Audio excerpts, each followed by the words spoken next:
Baik, Bapak Ibu sekalian, Shalom, selamat malam. Malam ini kita memasuki kitab yang baru setelah menyelesaikan kitab Yosua. Kita masuk ke kitab Hakim-Hakim. Untuk itu mari kita siapkan segala pikiran dan perasaan dan seluruh keberadaan kita. Mari kita fokus belajar firman Tuhan. Untuk itu mari kita tundukkan kepala lebih dahulu, mari kita berdoa. Bapa di surga, malam ini kami mau mendengar firman-Mu. Kami mau melanjutkan ke kitab Hakim-Hakim. Tuhan berkati setiap kami agar kami mengerti kebenaran firman-Mu. Dan setiap kami diubahkan. Mohon berkati channel gerejamu di tempat ini agar banyak orang semakin banyak yang dijangkau untuk belajar kebenaran. Terima kasih Bapa, berkati mulut hamba-Mu untuk menyampaikan kebenaran ini. Hanya di dalam nama Tuhan Yesus kami berdoa dan mengucap syukur. Amin. Baik, Bapak Ibu sekalian, Saudara, malam ini kita memasuki kitab Hakim-Hakim sesi yang pertama, yaitu dengan tema generasi Israel Kanaan. Baik, Bapak Ibu. Sesi pertama kitab Hakim-Hakim, generasi Israel Kanaan. Maksudnya adalah generasi Israel yang ada di Kanaan. Ya. Oke, kita lanjutkan dulu. Ya. Bapak Ibu sekalian, di sesi yang lalu kita sudah belajar kitab Yosua. Di sesi-sesi akhir, Yosua membagikan tanah Kanaan sebagai milik pusaka dari masing-masing suku Israel. Inilah penggenapan dari janji Allah kepada Abraham dan keturunannya. Jadi, tetapi ternyata tidak semua suku Kanaan dihalau. Inilah yang menimbulkan permasalahan di kitab Hakim-Hakim. Oke, kita lanjutkan dulu. Ya. Nah, pesan terakhir daripada Yosua sebelum mati bahwa Israel harus menguatkan hatinya dan tekun memelihara Taurat serta melakukannya. Bangsa Israel dilarang untuk bergaul dengan bangsa-bangsa yang masih tinggal dan beribadah kepada Allah mereka. Sebab bangsa Israel disetting supaya menjadi umat yang kudus. Ya. Nah, bangsa itu menjawab demikian. Jauhlah kiranya kami meninggalkan Tuhan dan beribadah kepada Allah lain. Ini yang menjawab adalah generasi yang ikut perang di Kanaan. Ya, kita lanjutkan dulu. Ya. Kemudian Yosua mati di usia 110 tahun.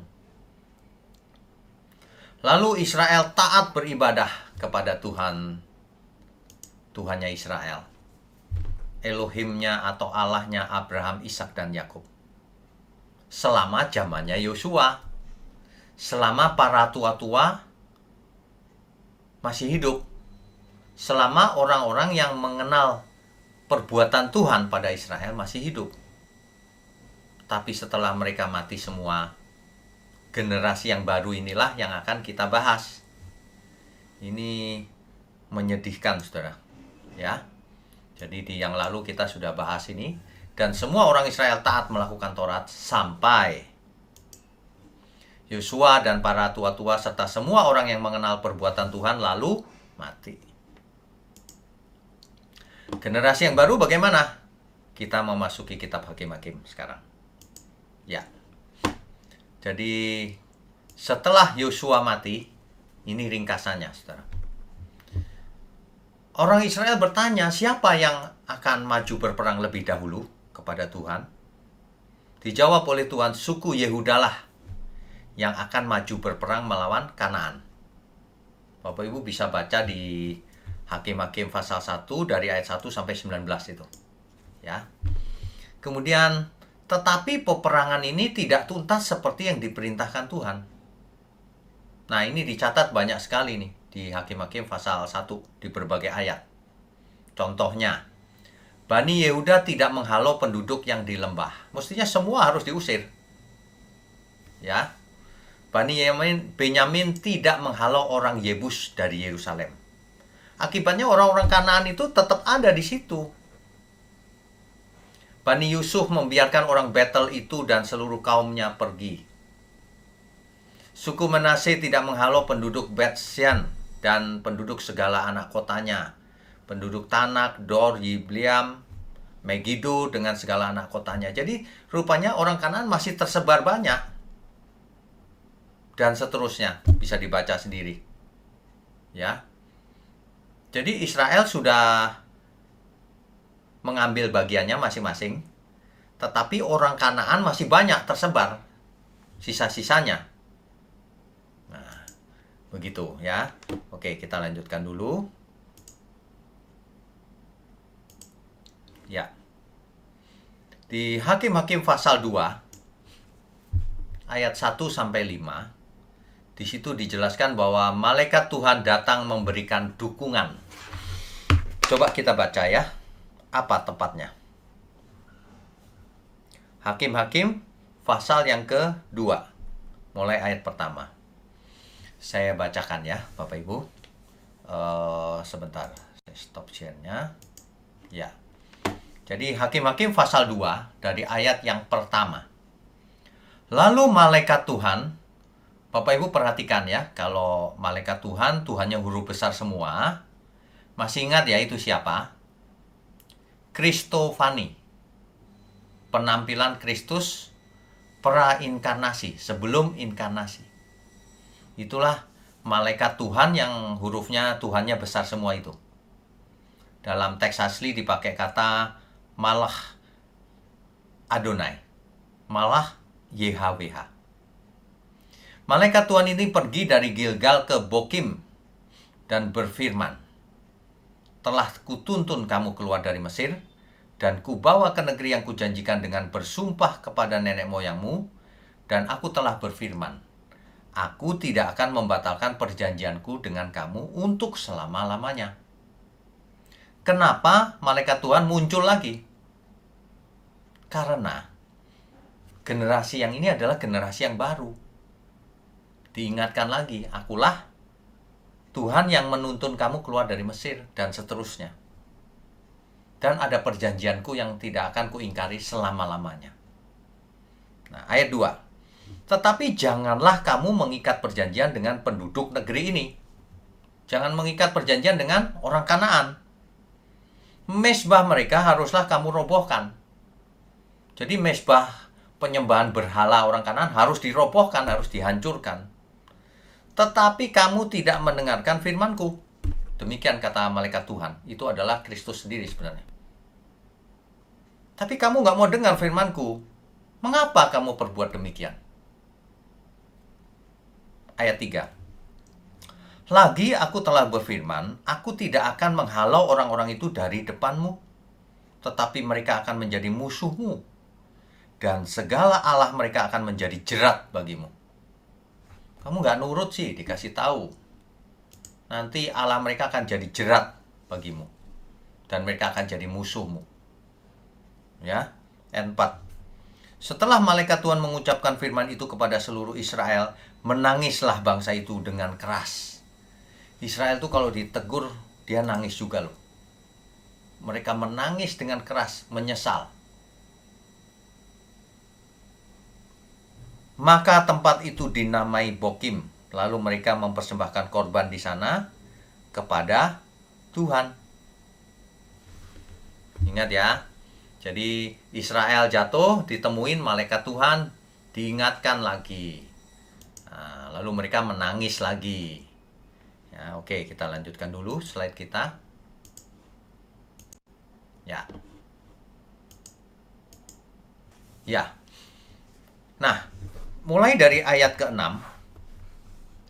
di situ dijelaskan bahwa ada generasi yang berikutnya. Coba kita baca ya.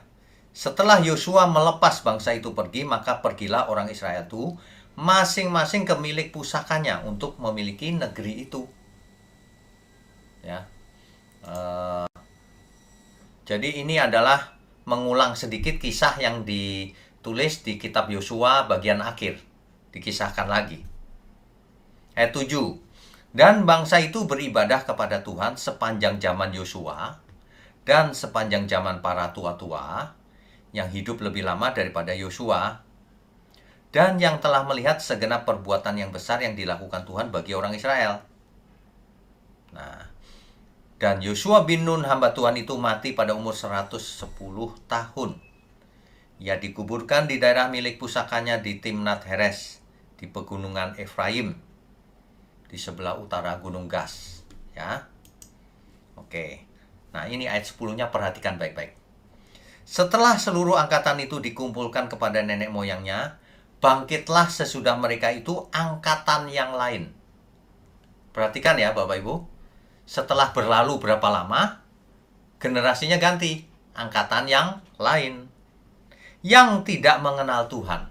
Nah, ini yang jadi masalah. Ataupun mereka tidak mengenal perbuatan yang dilakukan Tuhan bagi orang Israel. Mereka angkatan baru. Ya. Apa yang terjadi? Ayat 11-nya. Lalu orang Israel melakukan apa yang jahat di mata Tuhan, dan mereka beribadah kepada para Baal. Waduh, baru ganti generasi. Langsung generasi yang baru melakukan apa yang jahat di mata Tuhan. Mereka menyembah dewa Baal. Mereka meninggalkan Tuhan, Allah nenek moyang mereka yang telah membawa mereka keluar dari tanah Mesir. Bahkan mereka menyembah Allah bangsa-bangsa asing. Ya. Ayat 13. Demikianlah mereka meninggalkan Tuhan dan beribadah kepada Baal dan para Asitoret. Nah, ini perlu kita bahas yang ini. Saya share dulu screen-nya. Ya. Ya. Jadi masalahnya timbul ketika ganti generasi. Mengapa? Karena generasi yang baru tidak mengenal siapa Tuhan. Tidak tahu apa yang Tuhan perbuat bagi nenek moyangnya. Sebenarnya mungkin juga bukan tidak tahu sih, tapi tidak peduli. Mereka tidak merasakan dahulu menyeberang Laut Tebero, tidak merasakan menyeberang Sungai Yordan, tidak merasakan keajaiban-keajaiban itu. Mereka sudah sampai di tanah Kanaan yang subur. Ya. Oke, kita lanjutkan. Ya. Nah, ini dia. Ayat 13-nya, demikianlah mereka meninggalkan Tuhan dan beribadah kepada Baal dan Asitoret. Bapak Ibu sekalian, apa sih Baal dan Asitoret itu? Oke, ini dia. Baal berarti Lord atau Tuan. Atau artinya juga bisa suami, atau artinya juga bisa pemilik. Bahkan Israel dulu pernah memanggil Allah yang benar Tuhan mereka Baal. Karena artinya suami atau tuan. Tetapi setelah itu tidak dipakai juga. Kenapa? Karena Baal lebih sering dipakai untuk menunjuk kepada dewa Kanaan. Dewa Kanaan itu fotonya seperti di samping ini, Bapak Ibu. Di sebelah kanan. Ya. Di samping kanan. Nah, dalam konteks yang sedang kita bicarakan ini, yang dimaksud dengan Baal adalah dewa Baal yang disembah oleh orang Kanaan. Dewa Baal ini dikenal oleh orang Kanaan sebagai anak dari Dagon dan anak dari El. Bapak Ibu tentu familiar atau kenal dengan panggilan El ya. El itu adalah bentuk tunggal daripada Elohim. Jadi Elohim atau El itu adalah sebutan buat dewa-dewa juga, selain sebutan untuk Allahnya Israel, Elohimnya Israel. Jadi Elohim atau El itu adalah sebutan bagi dewa-dewa juga. Jadi kalau ada orang menyalahkan orang lain karena tidak memanggil Yahweh, tapi mereka memanggil Elohim. Padahal Elohim itu dipakai untuk memanggil para dewa juga. Nggak konsisten, bukan? Bahkan Yahweh itu nama dewa sebenarnya. Tuhan namanya siapa? Tentu Tuhan tidak memakai nama di bumi. Namanya aku adalah aku. Ehyeh, Aser Ehyeh. Tapi Tuhan berkenan dipanggil Elohim. Jadi maksudnya begini. Memang ada banyak El-nya orang Kanaan banyak. Elohimnya orang Kanaan. Tapi El yang benar itu aku. Elohimnya Abraham, Ishak, dan Yakub. Bukan Elohimnya orang Kanaan. Gitu loh maksudnya. Ya. El atau Elohim juga sebutan untuk para dewa. Tapi harus jelas yang mana. Tuhan berkenan memakai sebutan atau panggilan Elohim atau El. Ya. Nah, demikian juga dengan YHWH yang sering dipanggil orang Yahweh itu. Yahweh juga nama dewa, sama. Tapi Tuhan berkenan dipanggil YHWH, ya. Nah, dikenal oleh orang Kanaan sebagai anak dewa Dagon atau anak dewa El. Kalau di Aram atau Syria, Baal ini disebut Hadad. Kalau di Babilonia namanya Adad. Sama sih Baal ini. Dewa Baal ini dipercaya dapat memberikan kesuburan pada rahim wanita, kemudian kesuburan pada ternak, dan memberi hujan pada tanah sehingga tanahnya subur. Makanya orang Israel banyak yang menyembah Baal akhirnya. Generasi yang baru. Mengapa? Mereka mau punya anak banyak. Mereka mau ternaknya punya anak banyak sehingga kaya raya. Mereka mau hasil bumi mereka panen besar, kaya raya. Itu sebabnya mereka menyembah Baal Israel yang baru. Ya. Nah, kemudian yang mengerikan adalah penyembahan kepada dewa Baal ini melibatkan praktek prostitusi suci. Disebut prostitusi suci, seolah-olah suci gitu. Dan terkadang mengorbankan anak kecil. Jadi di kuil itu ada pelacur-pelacur yang melakukan perbuatan amoral di sana dalam rangka ritual. Ya.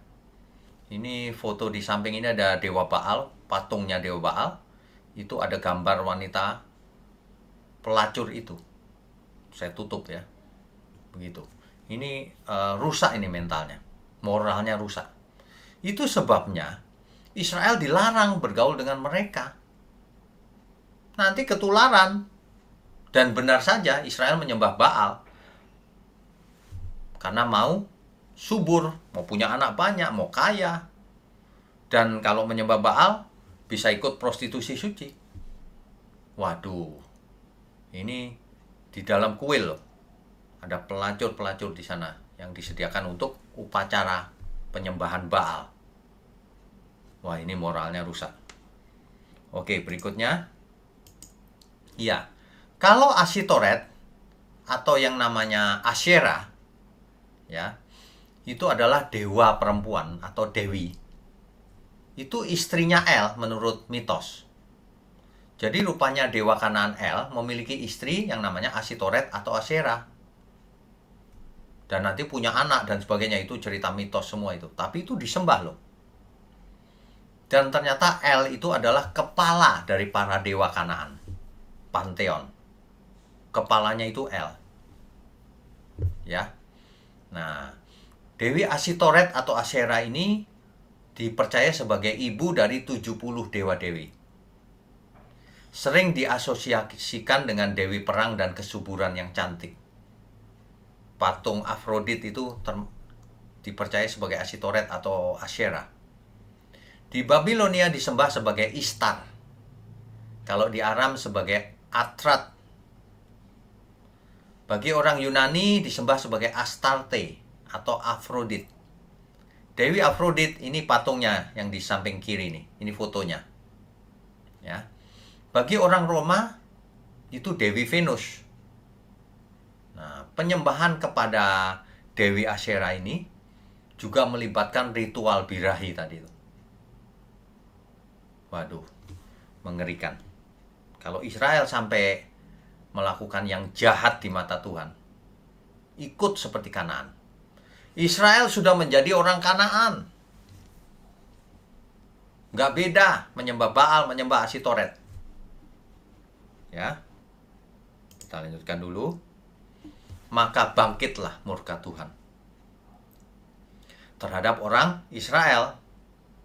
Ia menyerahkan mereka ke dalam tangan perampok dan menjual mereka kepada musuh di sekeliling mereka. Kalah, sehingga mereka tidak sanggup lagi menghadapi musuh mereka. Maka perhatikan baik-baik, Bapak Ibu Saudara. Maka Tuhan membangkitkan hakim-hakim. Maka Tuhan memilih orang-orang tertentu yang menjadi hakim, yang menyelamatkan mereka dari tangan perampok itu. Tetapi juga para hakim itu tidak mereka hiraukan, karena mereka berzinah dengan mengikuti Allah lain. Tadi itu Baal, Asitoret, ya, Asyera, dan sujud menyembah kepadanya. Mereka segera menyimpang dari jalan yang ditempuh oleh nenek moyangnya, yang mendengarkan perintah Tuhan. Mereka melakukan yang tidak patut. Bapak Ibu tentu mengerti maksudnya. Tidak patut menyembah dewa-dewi, ikut ritual pelacur bakti, pelacur suci. Ya. Wah, kacau. Nah, sebelum kita lanjutkan, kita perlu tahu arti hakim di sini apa.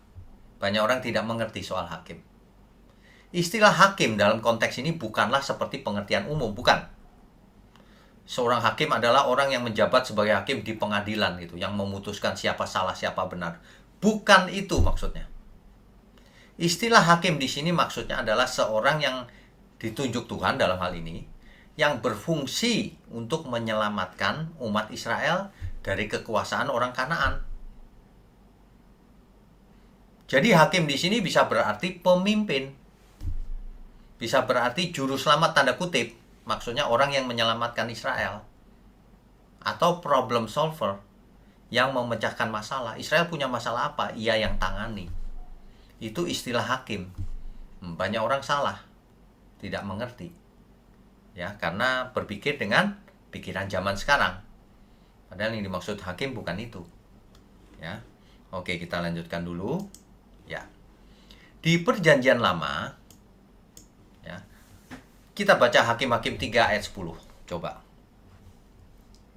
Hakim-Hakim pasal 3 ayat 10. Ini cerita tentang ayat 9 dulu, coba kita baca ya. Lalu berserulah orang Israel. Mengapa orang Israel berseru? Itu ayat 7-nya. Lalu orang Israel melakukan apa yang jahat di mata Tuhan dan seterusnya. Begitu lagi ceritanya. Ayat 8-nya lalu bangkitlah murka Tuhan. Ayat 9-nya lalu berserulah orang Israel kepada Tuhan. Maka Tuhan membangkitkan seorang penyelamat bagi orang Israel, yakni Otniel, anak Kenas, adiknya Kaleb. Otniel ini jadi keponakan daripada Kaleb. Ayat 10-nya. Roh Tuhan menghinggapi dia, menghinggapi Otniel. Dan ia menghakimi orang Israel. Kalau ini orang tidak mengerti gini. Otniel ini mau menghukum orang Israel, menghakimi. Bukan, artinya bukan itu. Ia maju berperang, lalu Tuhan menyerahkan Kushan-Rishathaim, Raja Aram, ke dalam tangannya, sehingga ia mengalahkan Kushan-Rishathaim. Jadi Otniel ini maju berperang, mengalahkan Raja Aram. Ayat 11-nya, lalu amanlah negeri itu 40 tahun lamanya. Kemudian matilah Otniel, anak Kenas itu. Bapak Ibu mengerti? Kalau di ayat 10-nya dikatakan, dan ia menghakimi orang Israel. Itu bukan menghakimi seperti pengadilan itu ya, mencari siapa salah, siapa benar. Otniel menghakimi Israel, maksudnya apa? Maksudnya Otniel akan menyelamatkan Israel, akan memimpin Israel, akan memecahkan masalah Israel. yang sedang ditindas. Otniel perang supaya menang, Israel bebas. Amanlah negeri itu 40 tahun lamanya. Mengerti ya Bapak Ibu ya? Jadi kalau ketemu kata hakim, bukan itu artinya. Lihat konteksnya. Ya. Ada juga yang artinya memang hakim sebagai itu, hakim di pengadilan. Tapi kalau ini bukan. Di Perjanjian Baru, Lukas 22 ayat 29 sampai 30. Perhatikan baik-baik. Dan aku menentukan hak-hak kerajaan bagi kamu, sama seperti Bapakku menentukannya bagiku. Aku di sini siapa? Ya, benar, Tuhan Yesus. Ayat 30-nya, bahwa kamu akan makan dan minum semeja dengan aku di dalam kerajaanku, dan kamu akan duduk di atas tahta untuk menghakimi ke-12 suku Israel. Nah, kata ini muncul lagi, menghakimi. Bapak Ibu tentu sekarang sudah mengerti. Menghakimi itu bukan ke-12 suku Israel nanti dikumpulkan siapa yang salah, siapa yang benar, yang salah dihukum. Bukan begitu. Bukan sebagai hakim itu. Menghakimi di sini maksudnya adalah, dan kamu akan duduk di atas tahta memerintah bersama aku. Memerintah ke-12 suku Israel. Maksudnya adalah memerintah semua yang selamat. Semua manusia yang selamat. Begitu. Jelas ya? Jadi menghakimi di sini artinya memerintah. Ingat, di Perjanjian Baru sering sekali dipakai kata menghakimi, tapi artinya memerintah. Oke, kita lanjutkan dulu. Ya. Nah, ayat 18, pasal 2 ayat 18. Setiap kali apabila Tuhan membangkitkan seorang hakim bagi mereka, maka Tuhan menyertai hakim itu dan menyelamatkan mereka dari tangan musuh mereka selama hakim itu hidup. Sebab Tuhan berbelas kasihan mendengar rintihan mereka, karena orang-orang yang mendesak dan menindas mereka. Tetapi apabila hakim itu mati, kembalilah mereka berlaku jahat. Ini kebangetan loh ini, umat Israel yang generasi yang baru ini. Lebih jahat dari nenek moyang mereka, dengan mengikuti arah lain, beribadah kepadanya dan sujud menyembah kepadanya. Dalam hal apapun mereka tidak berhenti dengan perbuatan dan kelakuan mereka yang tegar itu. Makanya Tuhan murka, saudara.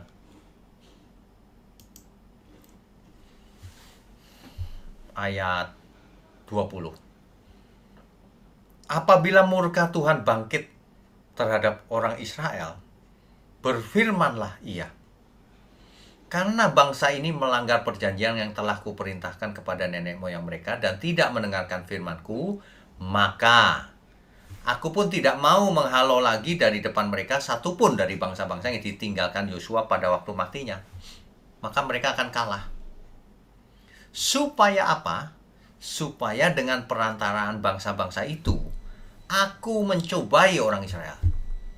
Siapa aku di situ? Tuhan, Allah Abraham, Ishak dan Yakub. Mencobai orang Israel. Apakah mereka tetap hidup menurut jalan yang ditunjukkan Tuhan seperti yang dilakukan oleh nenek moyang mereka atau tidak? Nah, jadi selama ini banyak juga salah kaprah. Banyak orang berpikir Allah itu tidak mencobai tapi menguji. Salah. Karena kalau kita lihat teks aslinya, mencobai dan menguji itu sama saja. Jadi terjemahan ini tidak salah. Allah mencobai orang Israel. Allah mencobai Abraham. Allah mencobai Ayub. Allah mencobai kita semua. Maksudnya itu menguji, tapi sama. Terjemahan mencobai juga sama. Karena kata menguji dan mencobai itu sama saja dalam teks aslinya. Bapak Ibu yang mau belajar lebih jauh dari itu bisa lihat khotbah saya yang di YouTube. Allah mencobai judulnya. Ya. Jadi tidak hanya menguji, yang menguji itu yang mencobai sama saja. Terbukti Allah mencobai Israel, Allah mencobai Abraham, Allah mencobai Ayub. Gitu ya. Jadi itu dalam rangka menguji sebenarnya.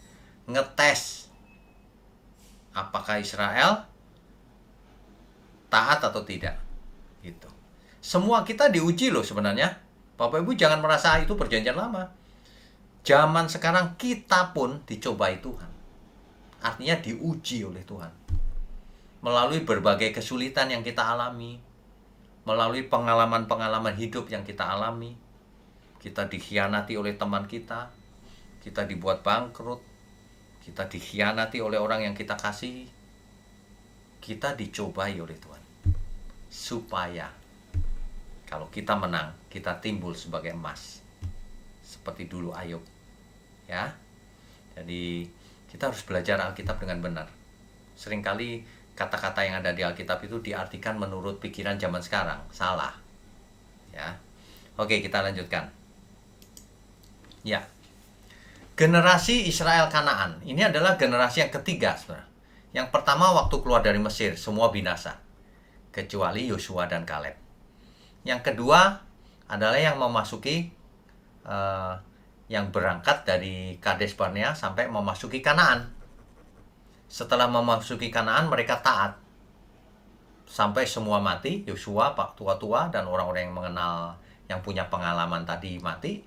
Generasi yang baru inilah yang generasi ketiga, generasi Israel Kanaan. Inilah bangsa-bangsa yang dibiarkan Tuhan tinggal untuk mencobai orang Israel itu dengan perantaraan mereka, yakni semua orang Israel yang tidak mengenal perang Kanaan. Mereka nggak ngalamin. Maksudnya hanyalah supaya keturunan-keturunan orang Israel yang tidak mengenal perang yang sudah-sudah dilatih berperang oleh Tuhan. Sengaja orang Israel dicobai dengan mempunyai musuh yang ditinggalkan, yang tidak dihalau, ya, dilatih perang. Tapi yang terjadi sungguh mengenaskan. Hakim-Hakim pasal 3 ayat 3-6. Tetapi Israel malah mengawini orang-orang Kanaan dan mengawinkan anak-anak perempuan mereka dengan orang Kanaan. Bahkan Israel beribadah kepada Allah orang-orang Kanaan. Ini bagaimana ya? Muter-muternya begitu terus. Ya. Oke, kita lanjutkan. Siklus ini selalu berulang. Perhatikan baik-baik Bapak Ibu. Karena di kitab Hakim-Hakim itu siklus ini berulang terus ceritanya. Ya. Yang pertama, orang Israel melakukan apa yang jahat di mata Tuhan. Kemudian Tuhan menghukum mereka dengan kekalahan terhadap orang Kanaan. Setelah itu orang Israel merintih dan berseru kepada Tuhan minta tolong. Lalu Tuhan membangkitkan seorang hakim bagi mereka yang akan membebaskan mereka. Seorang pahlawan, seorang pemimpin. Ya, seorang tokoh. Nah, setelah itu negeri itu aman selama hakim itu memerintah. Tapi ketika hakim itu mati, mulai lagi orang Israel melakukan apa yang jahat di mata Tuhan. Muter-muter lagi Tuhan menghukum. Orang Israel berseru lagi, Tuhan membangkitkan seorang hakim yang lain lagi. Begitu lagi seterusnya. Ternyata keturunan generasi ketiga ini tegar tengkuk juga ternyata. Nah, lalu ini adalah 3 hakim-hakim yang pertama. Yaitu Hakim-Hakim pasal 3 ayat 7 sampai 31. Ketika Raja Aram Mesopotamia menduduki Israel selama 8 tahun, maka Tuhan membangkitkan, setelah Israel berseru, Tuhan membangkitkan seorang hakim yang namanya Otniel. Tadi sudah kita baca ya. Yaitu pasal 3 ayat 7 sampai 11. Jadi Israel ada di bawah penaklukan Raja Aram Mesopotamia selama 8 tahun. Kemudian Otniel memenangkan peperangan dan negeri itu aman selama 40 tahun. Ya. Otniel ini keponakan dari Kaleb. Setelah Otniel mati, nah lanjutannya begitu lagi ceritanya. Lalu Tuhan membangkitkan seorang hakim yang lain lagi, Ehud namanya. Itu ayat 12 sampai 30. Musuhnya adalah Raja Moab yang namanya Eglon, kemudian Amon dan Amalek. Israel ada dalam penjajahan mereka 18 tahun. Setelah menang, negeri itu aman selama 80 tahun. Ehud ini anak Gera dari suku Benyamin. Ehud ini kidal, saudara. Kalau kita baca kisahnya, Ini mengerikan loh. Ini sebenarnya hakim-hakim ini mengerikan kalau dibaca aslinya. Coba kita perhatikan Ehud sebentar ya. Ehud pasal 3. Hakim-hakim pasal 3 maksud saya. Ayat 31. Ayat 12 sampai 30. Perhatikan tuh, saudara. Tetapi orang Israel melakukan pula apa yang jahat di mata Tuhan. Begitu lagi, terus begitu. Nah, Ehud membuat pedang yang bermata dua, yang panjangnya hampir sehasta. Kira-kira berapa senti itu ya? 45 sentian kemungkinan. Disandangnya lah itu di bawah pakaiannya pada pangkal paha kanannya. Kita tahu bahwa Ehud ini kan kidal ya. Jadi dia taruh di pangkal paha kanannya. Kenapa? Kalau orang kidal biasanya taruh pedangnya di kaki kiri. Dia sengaja taruh di kanan supaya tidak tahu. Diperiksa kaki kirinya, oh nggak bawa pedang. Gitu kira-kira. Ya, tapi ditaruh di kanan. Nah, ia menyampaikan upeti kepada Eglon, Raja Moab. Ya. Selesai menyampaikan peti itu, disuruhnya pembawa-pembawa upeti itu pulang. Tetapi ia sendiri berhenti di dekat Gilgal, lalu balik lagi setelah memberikan upeti kepada raja ini. Dia berpikir begini. Ehud ini berbicara kepada sang raja sendirian di kamar, karena raja ini sudah percaya kepada Ehud, Raja Eglon ini, karena dikasih upeti, ya. Nah, selagi sendirian di kamar atas, ada firman Allah yang kubawa untuk tuanku, kata Ehud. Kemudian Ehud mengulurkan tangan kirinya, dihunusnya pedang itu dari pangkal paha kanannya, dan ditikamnya lah ke perut raja. Ini kacau ini, saudara. Sehingga hulunya beserta mata pedang itu masuk. Dicatat di sini, lemak menutupi mata pedang itu, sebab pedang itu tidak dicabutnya dari perut raja. Dan keluarlah ia melalui pintu belakang. Ini Ehud. Ya.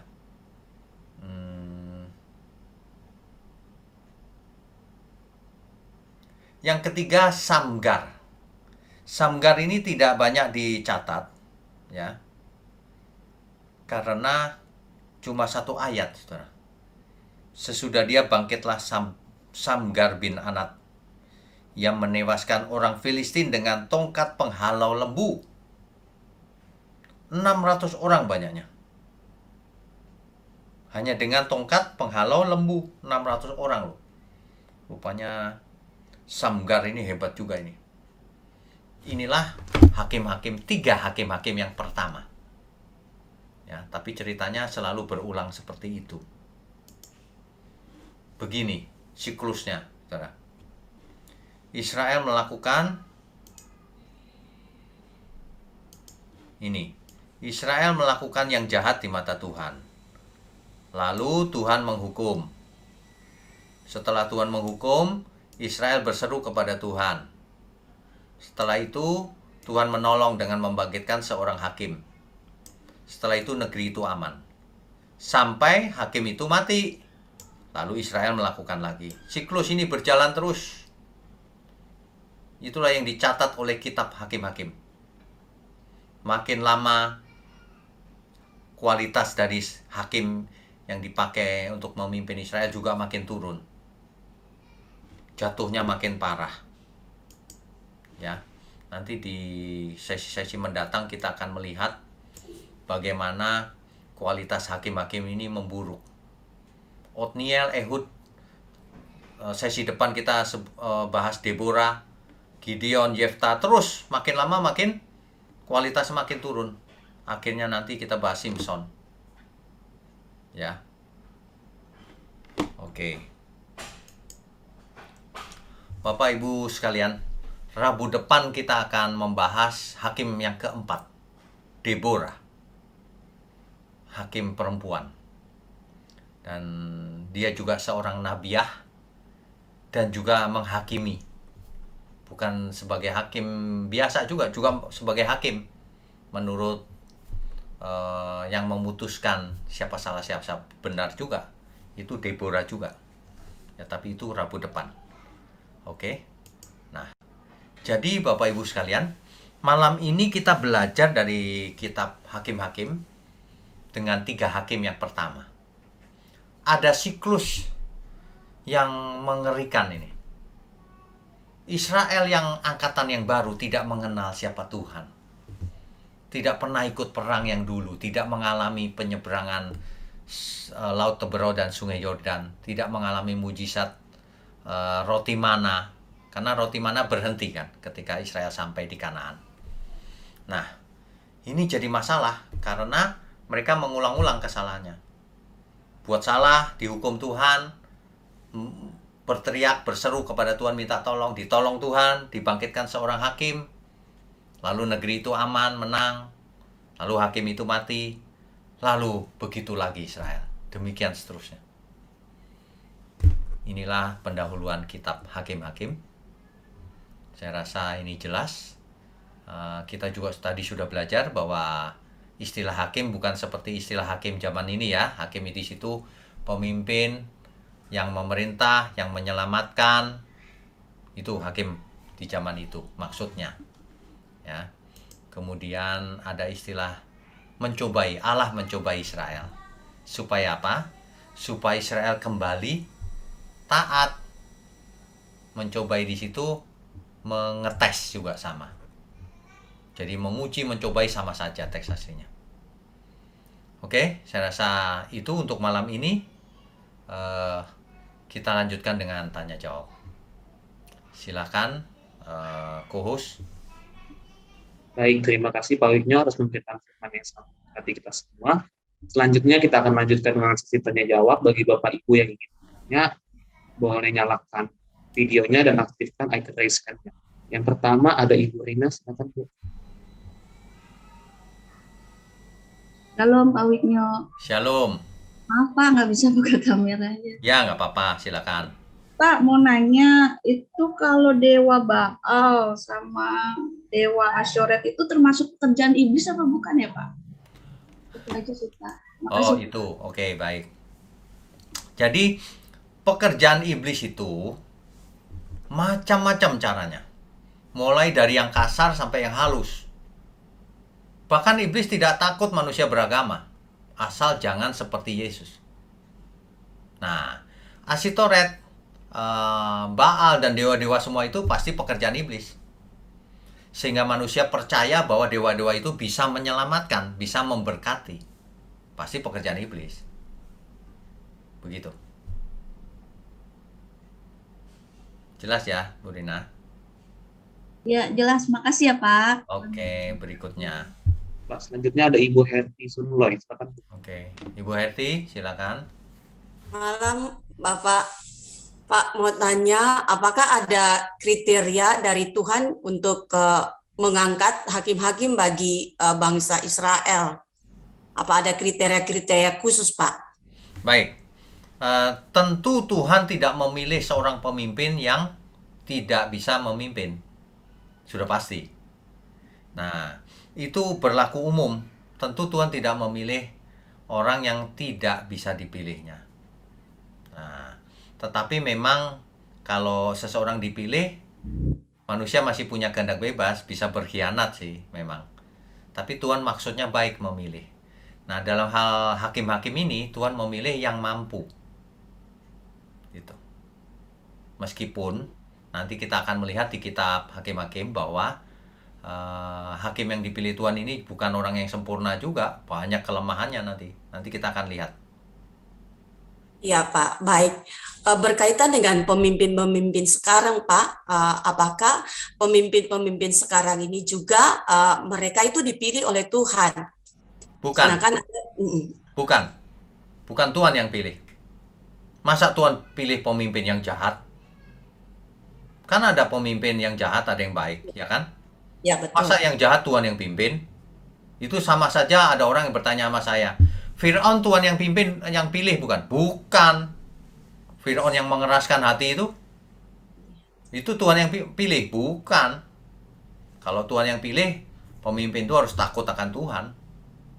Kalau pemimpin jahat sama rakyatnya, itu bukan Tuhan yang pilih itu. Makanya kalau baca Alkitab nggak boleh 1 ayat 2 ayat. Banyak orang berpikir pemimpin kan Tuhan yang pilih. Masa Tuhan pilih yang jahat? Ya enggak lah.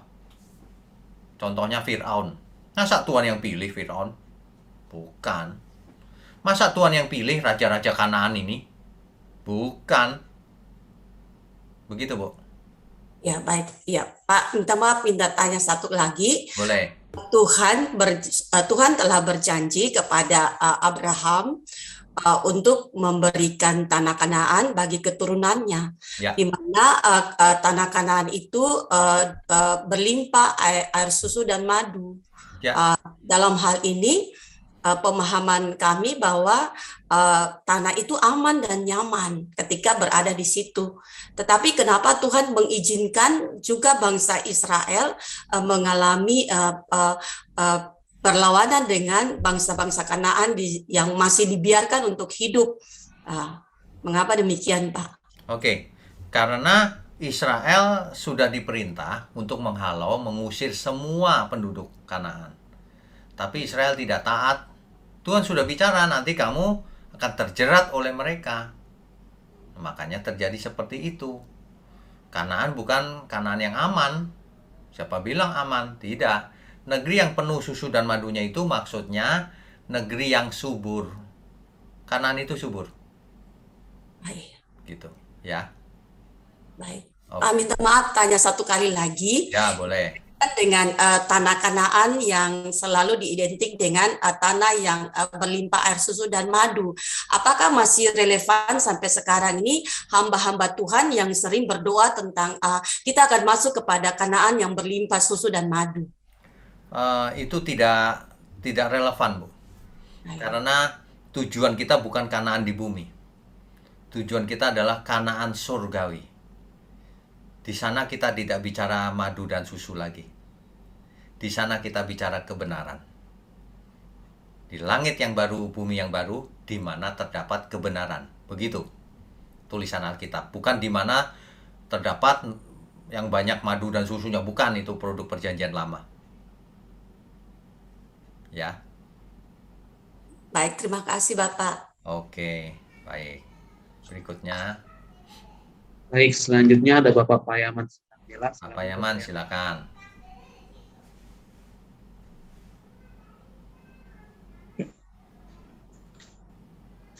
Selamat malam Pak, Shalom. Selamat malam, Shalom. Maaf tadi ada error. Ya, silakan.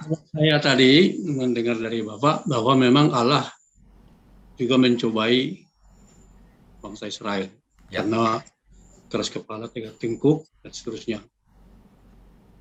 Jadi kan ada juga di Yakobus Pak bahwa kalau seseorang dicoba janganlah ia mengira bahwa pencobaan datang dari Allah.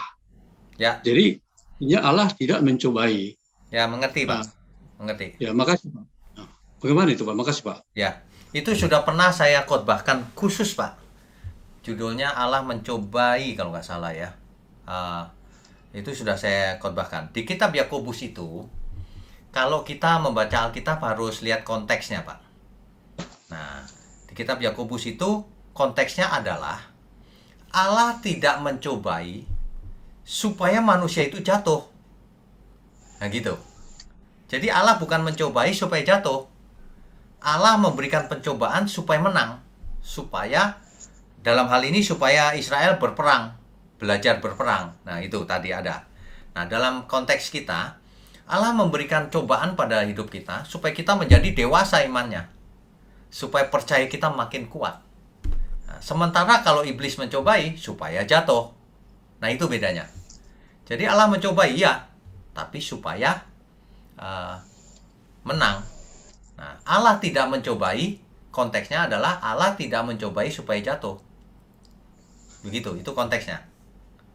Nah, tapi kita mencatat Allah mencobai Abraham, mencobai Ayub, tapi tujuannya bukan supaya jatuh, gitu loh. Nah, kata mencobai dan menguji sama saja teks aslinya.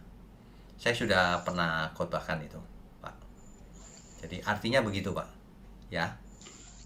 Ya, makasih Pak. Satu lagi Pak ya. Ya, silakan. Tadi Elohim Yahweh, El tunggal, Elohim jama. Ya. Terus yang kita sembah selama ini Elohim Yahweh. Nah, Ya. dilanjutkan lagi kadang-kadang Allah Abraham, Ishak, dan Yakub. Ya. Cuma tadi yang pemahaman saya selama ini Elohim Yahweh di bahasa Indonesia kan Allah Yahweh. Nah, kalau bahasa Indonesia ditulis dengan huruf kapital, huruf besar, Tuhan. Nah, tadi kalau saya tidak salah tangkap, mudah-mudahan saya keliru Pak, Elohim Yahweh ini juga disebutkan untuk kita, untuk Dewa Baal. Oh, Elohim Yahweh. oke. Gini, Elohim Yahweh bukan untuk Dewa Baal, Pak. Bukan. El atau Elohim itu dipakai juga oleh orang Kanaan untuk menyebut dewa-dewa mereka. Bahkan ketua dari dewa Kanaan namanya El. Gitu. Jadi El itu adalah satu bentuk umum, sebutan umum bagi Allah atau bagi dewa. Sama saja, El. Makanya identifikasi Allah yang benar itu adalah El-nya Abraham, Ishak, dan Yakub. Gitu, Pak. Yaitu Yahweh. Saya tidak sebut Yahweh. Itu teks aslinya Yud He Waw He atau Yud He Vav He itu dibacanya Adonai. Kalau bahasa Ibraninya, Adonai itu kalau diterjemahkan ke dalam bahasa Indonesia Tuhan huruf besar. Makanya malaikat YHWH itu diterjemahkan malaikat Tuhan huruf besar. Sebagian orang mengatakan malaikat Yahweh, kalau saya enggak Yahweh. Kalau saya YHWH itu bacanya Adonai. Tuhan huruf besar bahasa Indonesianya. Oh, ya, makasih Pak. Ya, oke. Tuhan berkati. Berikutnya. Oke, selanjutnya ada Bapak Rival. Silakan Pak Rival. Halo, selamat malam Pak Wiknyo. Selamat malam. Ya, saya mau ada tanya sedikit tentang materi malam ini ya Pak. Ya. Ada dua sih saya mau nanya ya. Ya, Kan silakan. tadi ada kayak ada siklus ya dari bangsa Israel ya. Ya. Berdosa, terus dibangkitkan hakim, terus menang, aman, terus dosa lagi ya. Ya. Waktu hakim-hakimnya mati. Nah, pertanyaan pertama saya, itu sebenarnya kenapa mesti nunggu hakim-hakimnya mati, berdosa, baru dibangkitkan lagi hakim yang baru gitu Pak. Jadi kenapa nggak lanjut aja gitu, supaya nggak ada jeda kosong kan. Karena kan memang warga ini kan butuh pemimpin kan sebenarnya kan. Ya memang kalau tanpa pemimpin ya pasti berdosa gitu. Enggak Itu sih. juga. Oh, Enggak juga. Masa tanpa pemimpin berdosa? Kan ada pemimpin suku-suku masing-masing. Kan di daerah masing-masing sudah ada tua-tuanya. Iya kan? Nah, apakah kalau orang nggak dipimpin lalu rusak? Ya enggak dong. Kan dia sudah diajarin Elohimnya Abraham, Ishak, dan Yakub. Dia sudah punya Taurat. Ingat, sudah punya Taurat. Ya. Memang bandel aja. Nanti setelah susah hidupnya baru teriak-teriak ke Tuhan minta tolong. Gitu. nah iya maksudnya kan kayak gitu. Kalau nggak ada pemimpin kan dia nggak inget gitu. Maksudnya yang kayak Amsal ya, kalau nggak ada visi liarlah rakyat gitu ya. Nah jadi pemimpinnya ini kan memang memberikan visi buat umat ya jadinya ya. Buat Jangan bangsa salah. Israel. Israel selalu ada pemimpin. Suku-suku itu punya ketuanya. Setiap suku. Jadi ini bukan karena nggak ada pemimpin, karena memang bandel, tegar tengkuk. Kan mestinya dia sudah punya Taurat. Coba kita bayangkan. Kalau punya Taurat, ada nggak yang senior baca Tauratnya? Pasti ada. Pemimpin kelompok pasti ada. Ini bangkit hakim ini yang perang gitu loh. Oh, bangkit hakimnya kayak panglima perangnya ya berarti Iya ya? betul, panglima perang.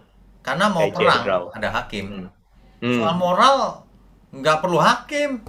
Soal moral udah ada Taurat. Gitu. Ya. Memang mereka bandel itu. Sama dengan, nggak usah ngomong dulu deh, sekarang aja. Sekarang kita sudah tahu teorinya semua. Lah kok bandel? masih berani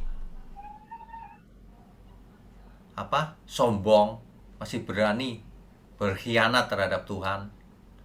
Loh, kok masih berani berbuat dosa dalam dosa? Ya sama aja kan? Sama. Hidup ini pilihan. Jadi kita sendiri yang harus mengarahkan kita mau milih hidup seperti apa. Nah, gitu. Ya. Oke, paham. Oke, Tuhan berkati. Saya pertanyaan satu lagi ya, Pak. Ya, boleh. Nah, itu kan ada tulisannya kan bangsa Israel turut menyembah dewa-dewa mereka gitu ya. Betul. Lupa menyembah berhala-berhala Baal dan Asyera ya. Ya. Nah, ini sebenarnya jadi pertanyaan saya gitu. Dalam menyembah Baal dan Asyera itu kan pasti ada adat istiadatnya, ada ritualnya, ya betul ya Pak ya. Ya. Jadi kenapa mereka mau melakukan itu gitu? Padahal kan dewa-dewa ini ngasih apa ke mereka gitu kan? Kecuali dewa-dewa ini ngasih kekayaan lah, ngasih sesuatu yang bagus lah gitu. Toh sama aja gitu ya. Ya, mereka berharap dengan menyembah Baal, mereka berharap mereka punya anak banyak. Mereka berharap ternaknya punya anak banyak. Kan dewa kesuburan tuh. Mereka berharap dewa hujan juga kan Baal. Hujan turun jadi pertanian sukses. Itu mereka. Tapi yang satu lagi lebih parah, mereka ikut ritual itu. Pelacur suci itu. Di kuil itu banyak pelacur. Nah, itu ikut ritual itu, seks bebas di dalam. Itu pasti ada hubungan juga itu yang kenapa mereka tertarik. Moralnya rusak. Gitu. Oh, karena menarik ya. Iya. Loh, kalau nggak menarik orang nggak mau datang. Ya itu yang jadi pikiran saya. Kalau orang berbuat dosa kan ya memang kecenderungannya begitu. Itu masih ya masuk akal lah. Tapi kalau begini, kenapa orang berbuat dosa? Karena buat dosa itu enak. Kalau buat dosa itu nggak enak, nggak ada orang buat dosa. Kan begitu kan? Iya, betul. Karena tertarik. Nggak apa-apa lah sekali ini aja. Nah, gitu. Jatuh lah. Gitu. Ya. Betul. Betul, Pak. Kalau berbuat dosa kan menarik ya. Tapi kalau menyembah Baal kan repot. Mesti ada ritual. Tapi kan ada ritual yang menarik itu buat mereka. Kan gitu. Lagi pula mereka nggak peduli kok sama Tuhan. Mereka percaya Baal, ini udah pasti nih kasih kesuburan. Gitu. Mereka nggak tahu cerita-cerita yang dulu itu nggak tahu. Itu masalahnya. Ya. Emang ada buktinya Baal itu kok bisa percaya gitu kan? Saya pikirnya begitu. Ya sama aja. Hari ini kok emang ada buktinya orang ke dukun kok tetap ke dukun? Ayo. Cari kekayaan ke dukun padahal dukunnya miskin. Kan aneh kan? Ya tapi memang begitulah manusia aneh-aneh. Ya. Oke. Tuhan berkati. Terima kasih. Berikutnya. Baik, selanjutnya ada Bapak Othniel Richard. Silakan. Wah, ini namanya sama dengan hakim yang pertama. Pak Othniel. Malam Pak Othniel. Malam, silakan Pak. Tadi sempat disinggung bahwa tidak semua pemerintah adalah pilihan dari Allah. Ya. Betul kan? Kalau pemerintah yang jahat, nggak mungkin Allah memilih pemerintah yang jahat. Ya. Tapi di Perjanjian Baru ada satu cerita bahwa apa yang waktu uang logam itu soal pajak, belilah pada Kaisar apa yang Kaisar punya, belilah pada Allah apa yang Allah punya. Saya dapat pengertian bahwa berarti kita harus taat kepada pemerintah, dalam hal ini Kaisar. Tapi kalau pemerintah yang tidak baik, tidak memihak rakyat, berarti kita tidak harus taat dong, Pak. Sebentar, Pak. Kita harus taat hukum yang berlaku. Bayar pajak ya bayar pajak dong. Masa kita nggak bayar pajak, kacau nanti dunia ini. Maksudnya itu, Pak. Oh iya. Ya. Ya, paham. Itu tentang pajak sih itu. Ya. Jadi artinya kalau pemerintah yang tidak dipilih oleh Allah, tapi kita harus lihat hukumnya gitu, Pak ya. Kalau dalam hal kewajiban warga negara ya kita harus ikut siapapun pemerintahnya, siapapun, itu. Ya itu supaya jadi nggak miss. Ya. Ya, Pak. Terima kasih. Oke. Tuhan berkati, Pak. Terima Berikutnya. kasih, Pak. Ya. Baik, selanjutnya ada Erik. Silakan Pak Erik. Selamat malam. Yang Selamat pertama, yang saya mau tanya ini ya, apa perbedaan antara hakim-hakim ini dan raja ya? Kalau pada waktu pertama kali Israel meminta raja kan Allah kelihatannya ini ya tidak menyetujui gitu ya. Betul.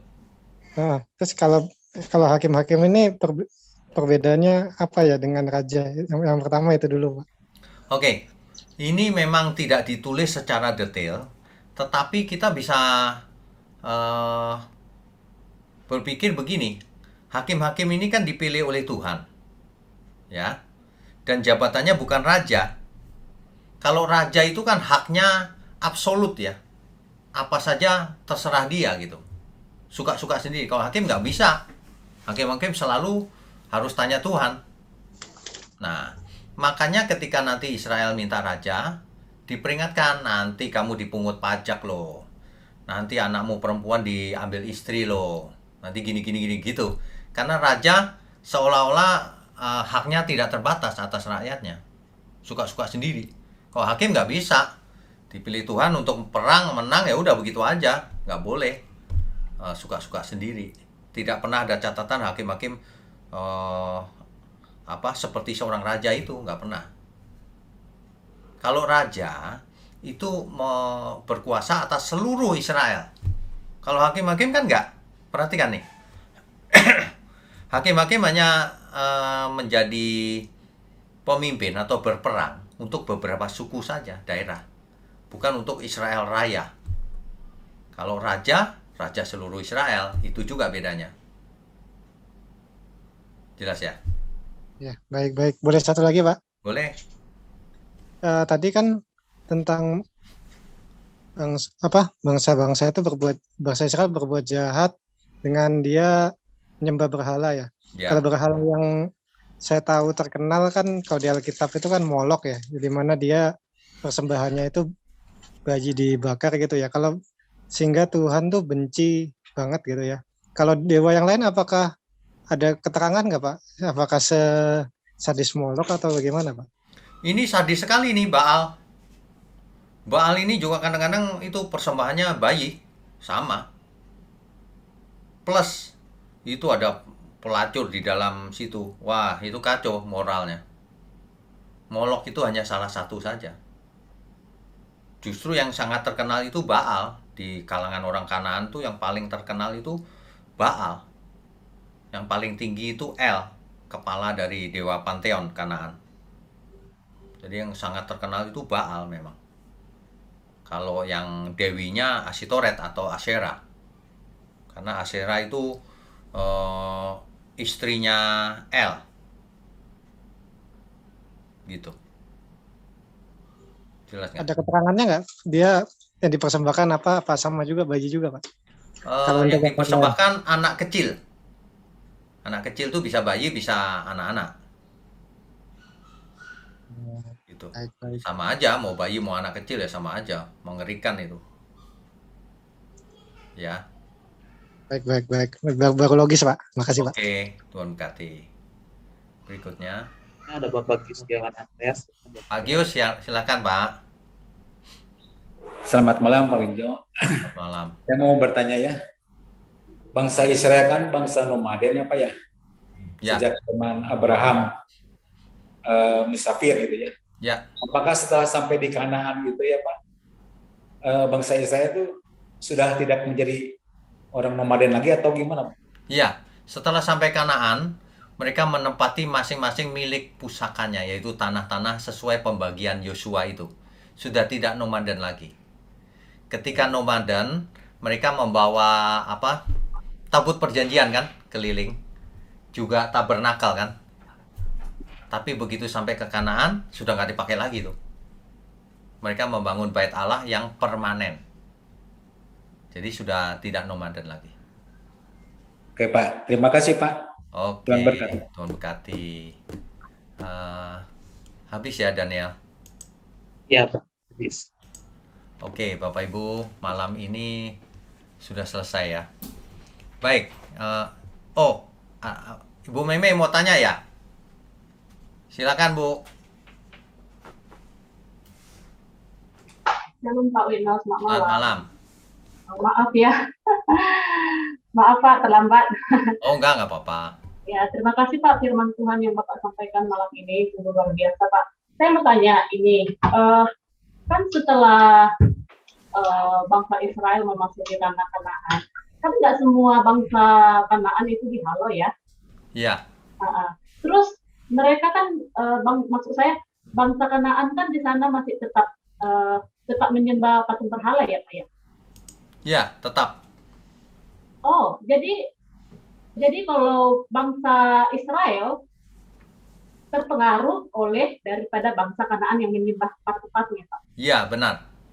Oh. Kan mesbah-mesbah Kanaan harus dirobohkan tuh, tapi tidak dirobohkan oleh Israel. Makanya generasi berikutnya malah ikut menyembah. Waduh. Ini. Oh, gitu ya, Pak. Iya, Pak, baru nyambung ini, Pak. Iya. Ya. Baru juga ya, Pak ya. Terus setelah kematian Yosua, jadi penggantinya siapa ya, Pak ya? Belum ada penggantinya, makanya ketika terjadi sesuatu dibangkitkan, dijadikan satu hakim-hakim gitu. Oh, itu yang seorang hakim ya. Di masanya ada hakim ini gitu, disebut hakim. Oh, jadi maksudnya keterbatasannya hanya sampai Joshua saja lah ya, Pak ya? Ya. Hakim-hakim. Ya. Oh, nah, gitu ya. Sebelum ada zamannya hakim, itu Yehuda yang maju berperang lebih dulu. Iya. Gitu. Setelah itu baru muncul Otniel, Ehud, Samgar gitu. Nanti minggu depan yang keempat, hakim yang keempat Deborah. Gitu. Ya. Iya, Pak. Ya, ini baru luar biasa lah Bapak ini. Makasih ya Pak. Ya, Tuhan berkati. Telah disampaikannya, Tuhan berkati. Shalom. Oh, shalom. Masih ada lagi? Masih ada Pak yang tadi. Udah bisa. Ya, silakan. Ya, shalom Pak Wigno. Shalom. Ya, maaf Pak. Sudah bisa ya? Ya, tadi harus 2 device. Laptop saya nggak bisa. Ya, silakan. Pak, ini saya mau tanya, apakah konteksnya beda ya Pak yang di Roma 13 ayat 1? Di hakim-hakim itu kan tadi Bapak bilang hakim itu kan seperti kayak pemimpin ya, pemerintah gitu ya. Nah, kalau konteksnya yang di Perjanjian Baru itu, terus tadi saya dengar bahwa tidak semua pemimpin itu berasal dari Allah ya. Ya. Tapi di dalam Roma 13 ayat 1, maaf ya Pak kalau nanti saya salah, tolong dibenarkan. Ya, nggak apa-apa, silakan. Ya. Di Roma 13 ayat 1 itu kan dibilang tiap-tiap orang harus takluk kepada pemerintah yang di atasnya, sebab tidak ada pemerintah yang tidak berasal dari Allah. Dan pemerintah-pemerintah yang ada ditetapkan oleh Allah. Itu gimana Pak relasinya dengan hakim-hakim tadi? Oke, jadi begini, kalau kita baca Alkitab tidak boleh satu ayat, karena satu ayat bisa salah. Baik. Contohnya ini maksudnya Rasul Paulus menulis adalah supaya kita tunduk kepada peraturan pemerintah. Tidak boleh tidak tunduk, harus tunduk pada peraturan pemerintah. Itu maksudnya cuman itu. Nah, sedangkan tidak semua pemerintah dipilih oleh Tuhan, tidak. Masa pemerintah yang jahat Tuhan yang pilih? Ya enggak dong. Ya kan? Yeah. Jadi nggak boleh terpaku pada satu ayat yang begini. Tidak boleh. Ya, lihat konteks lihat konteksnya, ya. Betul. Ya, betul. Okay. Ya. Baik. Ya, terima kasih Pak Wigno. Oke. Ini contoh lagi ya, yang kitab Roma tadi, ayat 4. Karena pemerintah adalah hamba Allah untuk kebaikanmu. Lah ya kalau pemerintahnya baik. Lah kalau pemerintahnya jahat, masa karena pemerintah adalah hamba Allah untuk kebaikanmu? Nggak cocok kan? Iya. Nangkap maksudnya ya? Jadi kalau baca Alkitab itu nggak boleh satu ayat. Ini berlaku kalau pemerintah itu adalah hamba Allah untuk kebaikanmu. Kalau pemerintahnya kayak Fir'aun di Mesir, masa Tuhan yang pilih? Ya enggak dong. Kalau pemerintahnya nanti antikris, Masa Allah yang pilih? Yang enggak. Mengerti ya maksudnya ya? Mengerti Pak, berarti konsep pikiran saya selama ini berarti salah sih. Jadi artinya bahwa tidak semua pemerintah harus kita taati ya Pak ya. Kalau yang jahat nggak mungkin kita taati ya. Oh, kalau jahatnya jahat memerintahkan supaya kita melawan Tuhan ya kita nggak ikuti. Tapi kalau soal pemerintahan, hukum, bayar pajak dan sebagainya harus kita ikuti siapapun. Itu. Iya Pak. Oke. Oke. Terima kasih Pak. Ya, Tuhan berkati. Habis ya? Bapak Iqbal mau bertanya lagi. Masih mau bertanya lagi? Boleh, silakan. Terakhir ya ini ya. Sorry ketinggalan ya Pak. Ya, Iya, saya mau tanya, ini satu yang saya mau tanya deh dulu, kan ada namanya Samaria ya Pak ya. Samaria itu kan katanya campuran antara bangsa Israel dengan bangsa-bangsa di sekitarnya. Ya mungkin karena kawin campur tadi itu ya Pak Wigno ya. Bisa jadi. Nah, sebenarnya kan bukannya kawin campur itu memang dari dulu dilakukan. Kayak contohnya Musa itu kan menikahnya sama Zipora yang orang Midian sana gitu kan. Betul. Artinya kan itu juga bukan bangsa Israel. Betul. Jadi tapi Musa itu tetap dibilangnya bangsa Israel, bukannya Samaria. Betul. Nah, apakah saya jadi mau tanya, apakah Samaria ini yang untuk yang cewek atau kalau yang cowok kan jadi ikut Israel dong? Misalkan cowok kawinnya sama cewek bangsa Kanaan, ya jadinya Israel gitu. Nah, apakah itu hanya untuk yang perempuan Samaria itu sehingga dia bukan Israel lagi atau semuanya juga masuk gitu, Pak? Oke. Ini kasusnya adalah bukan zamannya Abraham, bukan zamannya siapa, Musa, bukan. Kasus ini adalah setelah Israel sampai di Kanaan. Lalu Israel membangun bait Allah. Lalu mereka menjadi eksklusif. Orang yang kawin campur, siapapun, dianggap nggak murni. Gitu loh, maksudnya cuma itu. Jadi nggak bisa dicampur sama zaman dulunya. Zaman dulunya yuk kawin campur semua. Gitu. Oh, jadi ini yang zaman lebih modernnya, yang mendekati zaman Tuhan Yesus. Betul. Sejak ada bait Allah, Israel eksklusif. Ini aku punya Allah yang benar. Yang lain goyim, kafir, gitu loh. Jadi kalau ada Yahudi yang kawin campur udah dianggap gak asli, gitu. Sejak itu. Oh. Ngerti ya maksudnya ya? Meskipun dia pria gitu ya? Iya. Apalagi sudah dibuang lewat pembuangan, nggak balik lagi. Kan ada yang ke utara itu nggak balik lagi, yang ke Asyur. Udah kawin campur di sana, udah nggak jelas, makanya nggak diakui. Gitu. Oke. Beda zaman ya. Oke. Iya, ya. Oke, terima kasih, Pak. Selesai juga ya malam ini ya. Baik. Bapak Ibu sekalian, belajar Alkitab itu memang sebenarnya asik. Tergantung kita bagaimana belajarnya. Kalau kita lengkap sesuai konteks, maka menarik ya. Oke, kita selesaikan malam ini. Mari kita tundukkan kepala. Bapa di surga, terima kasih untuk kesempatan malam ini belajar firman-Mu, Kitab Hakim-Hakim. Biarlah melalui pembelajaran ini yang akan makan waktu lama sampai kitab Wahyu Tuhan. Tuhan berikan kami kesehatan, umur panjang. Tuhan juga berkati tangan-tangan yang mendukung pekerjaan-Mu ini. Terima kasih Bapa. Terima kasih. Engkau berkati channel gereja-Mu ini agar semakin banyak yang tahu bahwa channel ini mengabarkan kebenaran dan mereka diubahkan. Terima kasih. Hanya di dalam nama Tuhan Yesus kami berdoa dan mengucap syukur. Haleluya. Amin.